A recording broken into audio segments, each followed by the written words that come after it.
Hello, hello mga boss. Umaga na.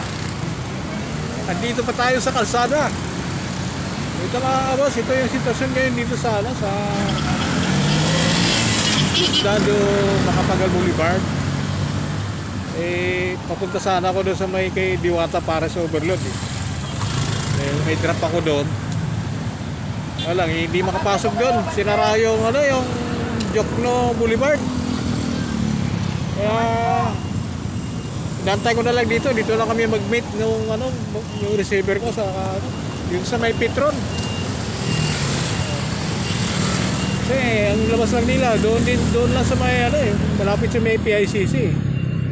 Doon sila pwedeng lumabas Tanong ako dito kung anong activity meron. Sabi may pandraan daw na gaganapin. Baka siguro mamaya na yan Kaya ilyado lahat yung mga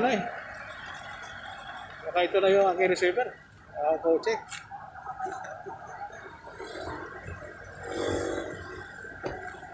madaling araw na mga boss. Andito pa rin ako. Kanina, doon tayo sa Las Piñas. Siyempre talaga nakita kami noon yung aking yung pinaka mentor ko yun sa pagka-rider si Master Hell Soloista Philippines. Sa kanya kasi ako doon natuto yung time ng pandemic na yun.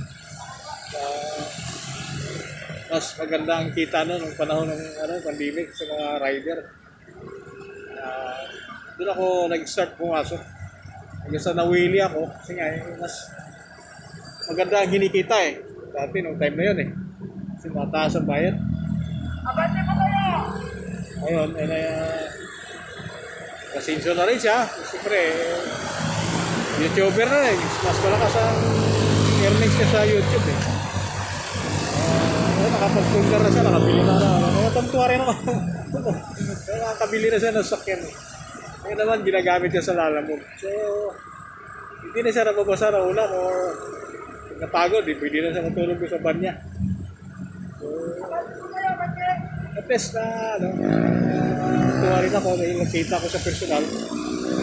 Ito mga boss, kaya ako nandito pag ganitong oras, hinahantay ko yung mag-receive nito aking item na i-deliver. Nantay ko na lang kasi as per sa kanya, dito na ako sila hantay sa may Petron. Dito sa may corner ng Seaside Boulevard. Estado Macapagal Avenue. Ikano naman yun. Kasi 800 pa lang 800 pa lang kasi yung naipon ko Isa kaninang alauna ako nag-start.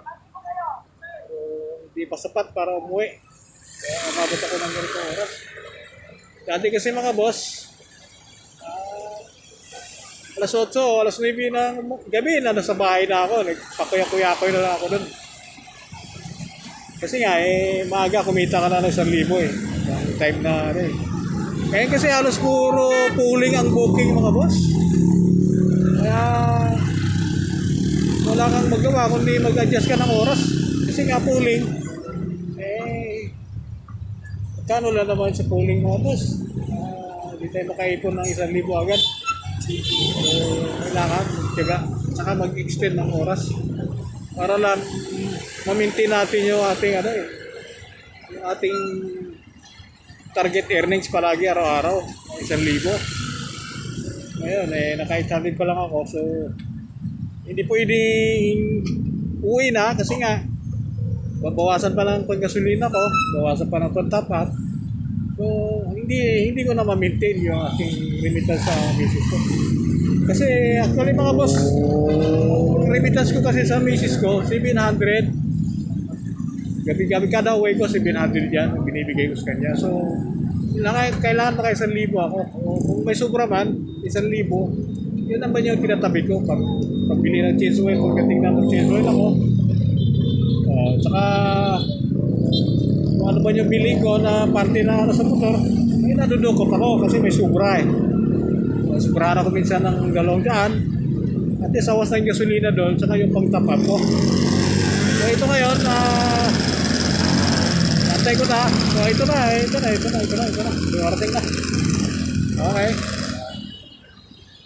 sige. Receive ko na muna ito mga boss. Nakadandahan na tayo pabalik sa Cavite kasi 187 itong bayad sa akin. So, 800. So may 900 something na ako. Pag na-receive ko ito, 987. So dandahan na ka pa Cavite kahit mga 100 na lang. Ginakuha ko na yun, pagdagdag na lang. Para pang gasolina na naman. Okay, so dito yung kahabaan ng Estado Makapagal. Oo nga, mayroon mga sinatingan, mga naka pang-jogging na costume. So, ibig sabihin, mayroon nga pandra na magaganap mamaya-maya. Okay, God bless everyone. And shout out sa'yo, Suluista, Master Hell. Thank you very much. Bye.